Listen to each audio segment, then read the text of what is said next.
Saludamos a esta hora como cada sábado al doctor Herbert Cuba García, es médico, analista en política y salud pública, ¿no? Y analista también en temas políticos, ¿no? Qué gusto saludarlo, doctor Herbert Cuba, muy amable como siempre. Muy buenos días, señor José Hernández. Un saludo a través suyo a todos los peruanos. ¿Por dónde comenzamos analizando la semana, doctor Cuba? Creo que ha sido ahora sí una semana tranquila en el aspecto político, digamos. El Congreso ha terminado, ha hecho su final de legislatura y se espera ahora que el Congreso entre en movimiento recién a partir de la quincena de agosto, porque todos sabemos que este mes va a ser la elección de la nueva mesa directiva y luego viene la distribución de las comisiones. ¿Qué le dice su Ya olfato cuando, con respecto a la elección de mesa directiva? ¿Hacia dónde apunta? mire, esto creo que ya hemos conversado la semana pasada, pero Pero voy a reiterar hay un, permanentemente un reacomodos, punto. cambios, negociaciones, etcétera, etcétera, ¿no? Sí, mire, hay un primer concepto. La primera lectura es que en la etapa presente ya no está en riesgo el Estado de Derecho, la constitución política, ya no hay el reclamo de una nueva constituyente y existe una colaboración entre los poderes ejecutivo y legislativo, y entonces en estas nuevas circunstancias ya el problema de quién preside la mesa no es tanto un tema de personas, sino un tema de agenda. Por eso es que esa división entre izquierda y derecha se va haciendo cada día más tenue en esta circunstancia que ha bajado la polarización extrema ideológica.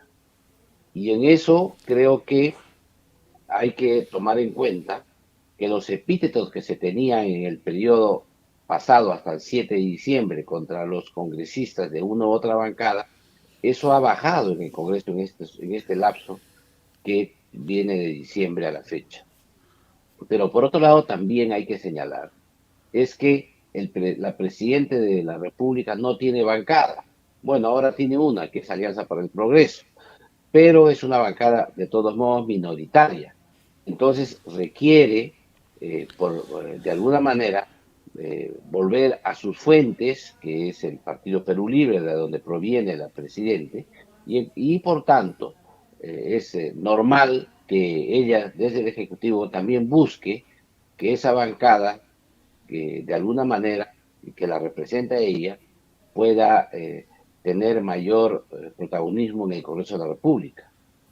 Si esto es así, es obvio que existe ya una masa crítica de los votos de Perú Libre más los votos de Alianza para el Progreso, que pueden lanzar ya una candidatura firme con miras a buscar aliados en otras bancadas. Pero por otro lado también hay que señalar que la derecha está dividida, y a tal punto está dividida que entre ellos, juntos, va a ser muy complicado que puedan construir una alianza consistente. Además, ya el partido Avanza País tiene en estos momentos al presidente del Congreso, ya eh, Renovación Popular ha hecho lo propio, Acción Popular, la fracción más de derecha de Acción Popular ha hecho lo también. Entonces yo creo que en esta circunstancia parece ser que correrse al centro para jalar una mesa directiva con una agenda de centro puede ser la alternativa para asegurar la gobernabilidad del país. Lo peor que le puede ocurrir al Perú es retornar a la polarización entre ejecutivo y legislativo, porque eso es lo que nos ha hecho mucho daño, sobre todo desde el año 2016 a la fecha. Creo que en esta circunstancia la elección va a ser más pragmática que ideológica, y como es natural, más de uno que tiene muy fuertes posiciones ideológicas se va a tener, lo que se dice en política, va a tener que tragarse sapos. Ahora, Pero en realidad este pragmatismo que se ve en el Congreso tiene un fundamento esencial, que es que la economía nacional, la sociedad requiere estabilidad para progresar en un mundo de gran incertidumbre, en un mundo que tiene grandes conflictos entre países como la guerra de Ucrania, como los conflictos que hay ahora en Francia, como lo que está ocurriendo en algunos países de América Latina, que requiere que en ese mundo convulso el Perú tenga un tema de Doctor paz Cuba, para poder salir adelante. en ese pragmatismo al que usted menciona, o sea, ¿no sería extraño que Perú Libre asuma la presidencia de la mesa? No, no, no es extraño, no es extraño. Y es evidente que no es extraño porque tiene bastantes votos. Tiene los votos de Perú Libre más los votos de Alianza por el Progreso.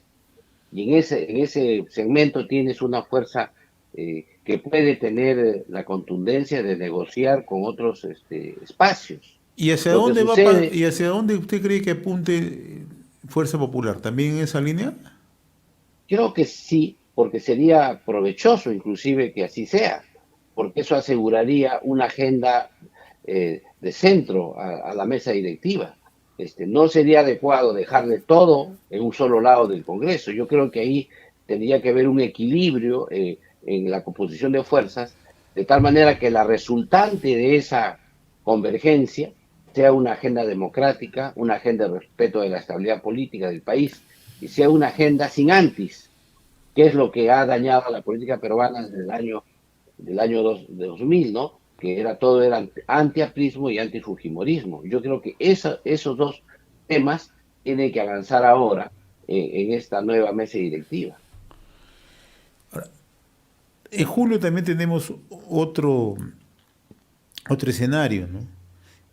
Hay mensaje a la nación de la presidenta Dina Boluarte, pero previamente se anuncia una tercera toma de Lima, ¿no? ¿Cómo observa usted? Yo he tenido oportunidad de conversar con gente que sigue muy de cerca el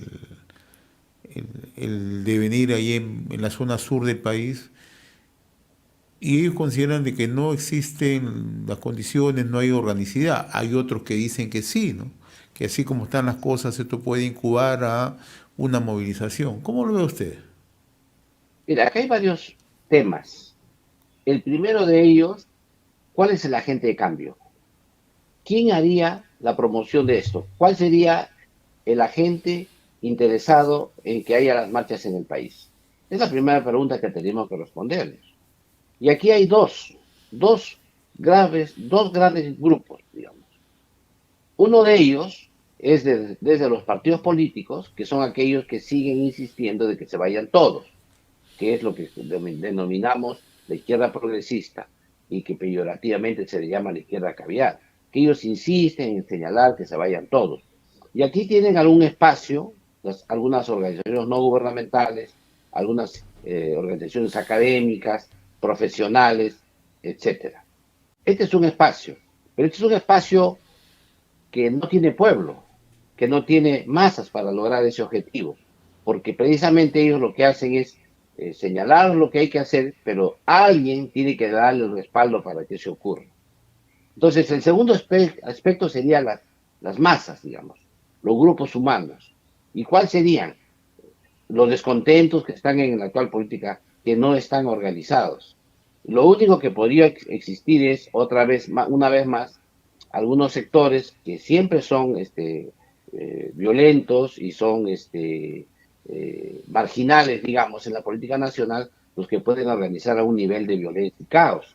Pero esto no va a tener mayor repercusión porque no existe un detonante fundamental que aglutine a toda la población en torno a una transformación de la constitución y del sistema de gobierno. Porque finalmente, en esta circunstancia, cualquier reclamo que haya de mayor envergadura, lo que se va a buscar finalmente es ese espacio para poder hacer esa transformación constitucional que, que el Perú ya ha salido.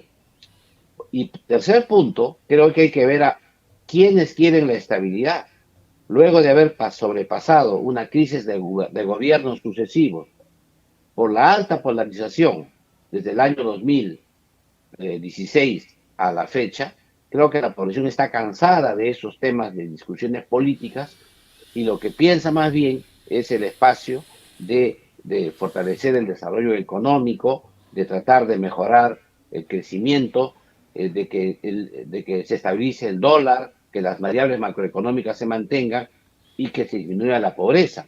Todo eso se tiene que hacer, como es natural, en el marco de una estabilidad dentro del Congreso de la República, una estabilidad política con el Ejecutivo y además también con un adecuado funcionamiento del Poder Judicial, porque sin Poder Judicial, que puede hacer que las reglas claras de una economía de mercado funcione, es imposible que haya un crecimiento económico, porque la corrupción del Poder Judicial puede ser un enorme freno al desarrollo económico.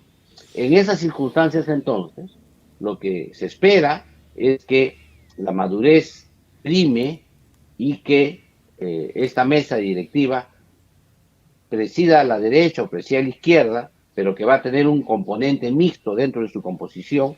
Y aquí también hay que señalar que el presidente del Congreso no hace lo que quiere. Es una mesa directiva que tiene pesos y contrapesos también al interior de la mesa, y por lo tanto esto va a ser muy importante su composición.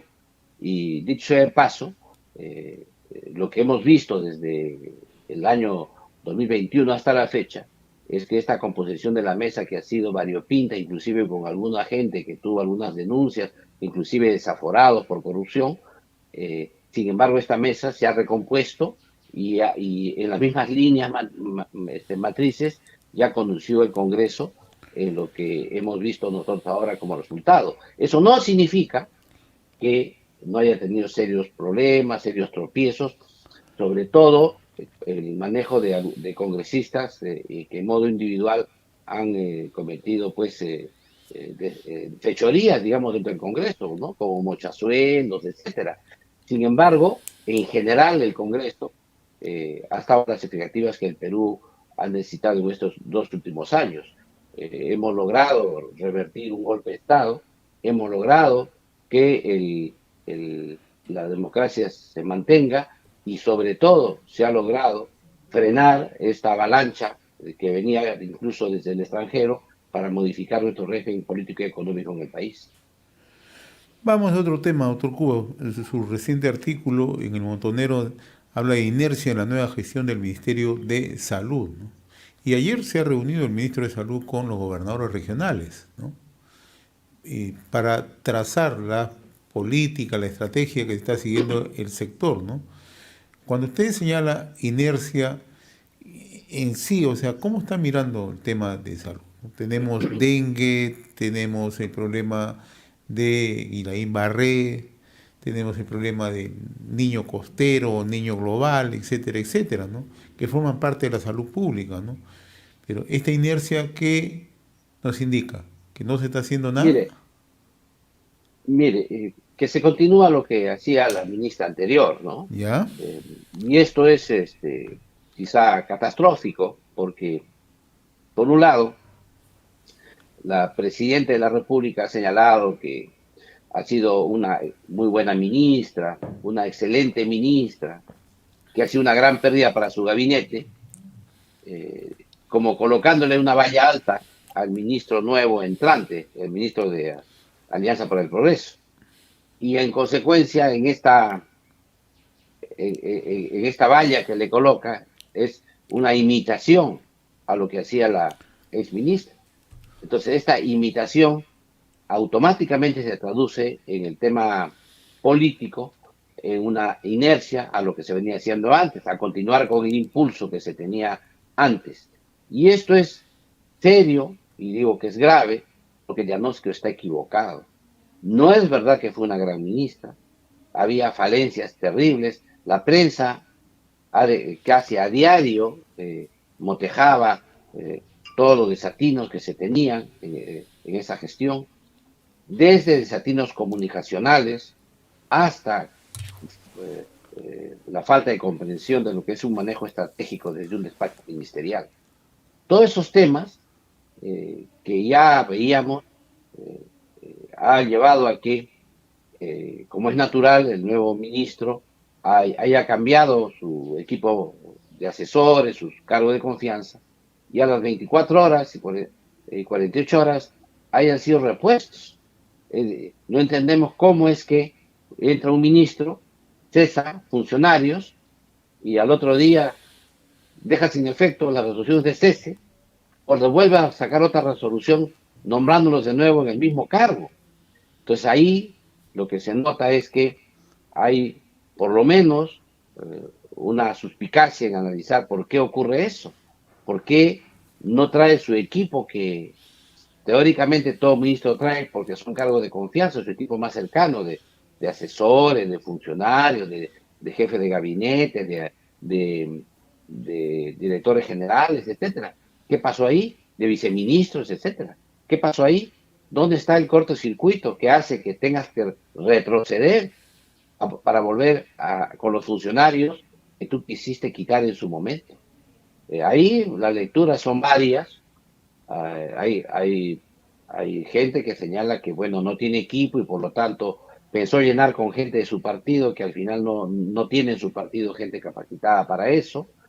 En segundo lugar, hay gente que cree que eso fue una llamada desde más alto nivel, se cree de repente, no sé de qué nivel, sea PCM, Presidencia de la República, que le hayan dicho, oye, ¿sabes qué? Esos son mi gente, no los toques, reponlos, o otro que digan que le hayan dicho desde algún partido político afín al gobierno y le digan, oye, ¿sabes qué?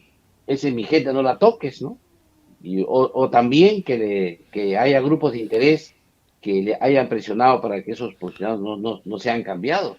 Y lo grave de todo esto que atrae una secuela enorme, porque genera, por un lado, que el ministro se ha prestado como débil, incapaz de poder hacer cambios de altos funcionarios, y segundo, que estos funcionarios ratificados en el cargo descienden con mayor poder que el propio ministro y por lo tanto pueden organizar un ministerio paralelo de gestión. Estos temas no son poca cosa, sobre todo en un ministerio que viene atravesando una serie de conflictos de crisis sanitaria severa, Emergencia como por nacional, ejemplo ¿no? emergencia nacional, como por ejemplo ha habido el dengue y ahora el tema del niño global. Luego tenemos el tema de una serie de enfermedades respiratorias que está en boga Eh, en el país y hemos tenido ya un caso de tos convulsiva en Lima Metropolitana. Por lo tanto, existe toda una dejadez de la salud pública que debe ser revertida de modo inmediato. Y esto es evidente que no hace bien que se mantenga la inercia en el Ministerio de Salud. Al contrario, deberíamos iniciar todo un cambio y transformación del sector de tal manera que se ajuste a las necesidades para enfrentar la pandemia, la epidemia y todas las catástrofes sanitarias que se nos avecinan. Pero hay algo más. Había una mala relación entre la ministra de Salud saliente y los gobiernos regionales. Y usted ha planteado esto al inicio. Y es cierto, había un tema de echar la culpa a los gobiernos regionales porque ya la salud estaba, las competencias habían sido transferidas y por lo tanto los gobiernos regionales eran los responsables, cuando eso era una falacia, era una mentira, porque la salud tiene competencias compartidas, competencia nacional, competencia regional y competencia local. También los alcaldes tienen funciones en salud. Por lo tanto, no había que tú tienes ya la culpa y yo no la tengo, la tienen ustedes, y eso era el afán para evadir la responsabilidad desde el Ministerio de Salud. Y esto tiene que resolverse, tiene que verse alguna manera de mejorar esa relación con los gobiernos regionales y locales. Y para esto requiere un cambio enorme en la relación que hay entre ellos. Esto no puede ser inercia, porque si es inercia, los conflictos van a seguir brotando por doquier en todos los gobiernos regionales. Y el otro tema esencial aquí está que había una mala relación con los gobiernos regionales en el tema económico, porque cuando se daban los decretos de urgencia para transferir los fondos, no se flexibilizaba el uso de las partidas presupuestales, con lo cual a los gobiernos regionales los tenías maniatados en una partida cuando en realidad necesitaban la plata en otra partida. Necesitabas plata en bienes y te daban en servicios, o te daban en servicios y no te daban en bienes, etcétera, etcétera. Y con esto la plata estaba ahí, pero no la podías gastar porque no tenías cómo. Esto es uno de los grandes desacuerdos y desavenencias que había con los gobiernos regionales. Ahora, doctor Cuba, lo que se esperaba además, y usted maneja política de salud pública, y en estas situaciones de emergencia se busca reacciones rápidas, ¿no? La población lo que busca es de cómo actúa un ministro en el momento, ¿no?, de la emergencia, ¿no? Eso lo hemos visto en el ministro, ¿no? Lo hemos visto tener una posición mucho más pasiva, yéndose a otros lugares. Mucha gente dirá, pero es parte de una agenda, pero la percepción de la opinión pública que no está en el lugar donde debe estar. Mire, la ex ministra señaló que en 15 días resolvía el dengue y este ministro ha señalado que en 8 días nos va a dar un plan para enfrentar el dengue. Y que no sabemos, no sabemos si es que hay alguna credibilidad en ambos, porque si a mí me dices, dame 8 días para hacerte un plan para luchar contra el dengue, y el dengue era todo el tema del conflicto con la ex ministra, o bien no seguiste las noticias, o bien pues estás fuera del sector, ¿no? Porque no es posible que si estás en el día a día del tema del dengue, cuando entres a ocupar un cargo de ministro no tengas el plan hecho listo ya. Yo creo que esto era para, como se dice, para ayer, como dicen los peruanos, era para ayer. No decir en una entrevista que bueno, deme 8 días para presentarles un plan. Dicho de paso, ya pasados 8 días y todavía no vemos el plan. No sabemos qué es lo que va a hacer. No tenemos ni siquiera alineamientos de política de qué es lo que va a hacer el ministerio. No sé cuál va a ser su norte estratégico. Ya sabemos con los que ha pasado con los funcionarios, que los quiere sacar y no puede. Los tiene que ratificar. Entonces, en ese escenario, ¿qué esperamos? Y la cosa es más grave. Aquí se ha agregado un tema que es que no hay médicos especialistas. Este es un artículo que salió el día martes en la mañana, que he señalado que los médicos que hacen especialidad culminan su contrato con los hospitales el día de ayer, han culminado ayer. Y hoy día, 1 de julio, Y ya tenía... no se les ha renovado. No, es que tenía que venir la otra promoción. Tenía que venir la otra promoción el 1 de julio. Pero la señora ministra, ex ministra, que según la presidenta es excelente y buena, que es una gran pérdida para el gobierno, no convocó a concurso esas 3.006 plazas que iba a concursarse. Y recién, cuando ya se iba, hizo un concurso, va a hacer un concurso para septiembre para que puedan empezar a trabajar el 1 de julio. Es decir, entre el 1 de julio y el 1 de octubre tenemos un déficit para las emergencias de Lima y del Perú de 3.006 médicos. Yo me pregunto, ¿qué va a hacer el Hospital Loaiza? ¿Qué va a hacer el 2 de mayo? ¿Qué va a hacer la maternidad de Lima? ¿Qué va a hacer el Hospital del Niño? Si no va a tener médicos para las emergencias. O va a tener, en general, déficit de médicos. Claro, tendrá médicos, pero va a tener déficit de médicos.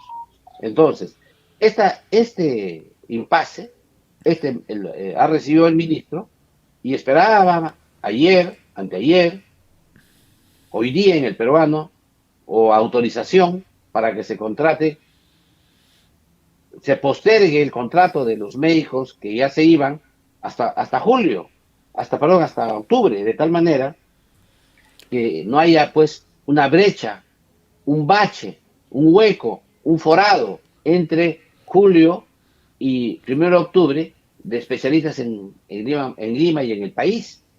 Sin embargo, eso no ocurre, no ocurrió todavía.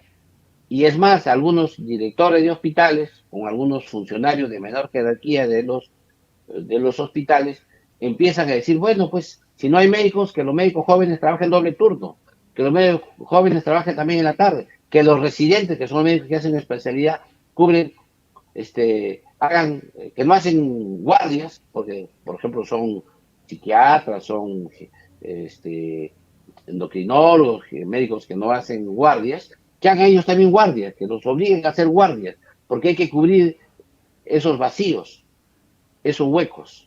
Entonces, eso es un despropósito. No puede haber una continuidad en el error, en la negligencia de gestión. Si ya cometió la ministra anterior un gravísimo error, terrible error, porque ha puesto exposición de riesgo y de muerte a gente que va a ir a las emergencias porque lo está dejando sin médicos, el nuevo ministro debe corregir eso de inmediato. Ahora, el otro No tema puede que esperar. no se está mirando es la respuesta de la gente, ¿no? porque lo que reclaman en el norte de manera particular, en Tumbes, en Piura, es atención, que el gobierno, el sector ponga atención inmediata, ¿no?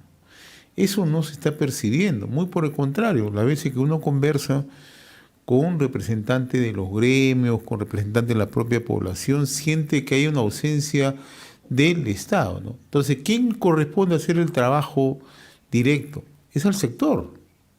Exacto. Y aquí hay que tomar en cuenta dos cosas. Primero, que el ministro de Salud es dirige el ente rector, tanto de su propio sector como de todo el sistema nacional de salud. Es decir, también de salud, también de la sanidad de las Fuerzas Armadas, también de la sanidad policial, inclusive del sector privado, porque da las pautas. Y le explico en esto. Ha dejado el Ministerio de Salud ahora sin médicos especialistas, no solamente a los hospitales de Lima Metropolitana del Ministerio de Salud, ni tampoco de los gobiernos regionales en provincia, sino también a los médicos de salud. Le ha dejado sin médicos especialistas a las sanidades militares y la sanidad policial. Ha dejado sin médicos también a algunas clínicas privadas que entran en este modelo, en este sistema que tiene de médicos que por contrato y que realizan su especialidad profesional. Entonces, todo esto, esta falencia, se nota que hay desconocimiento de cuál es tu función como ministro, qué es lo que tienes que hacer como ministro.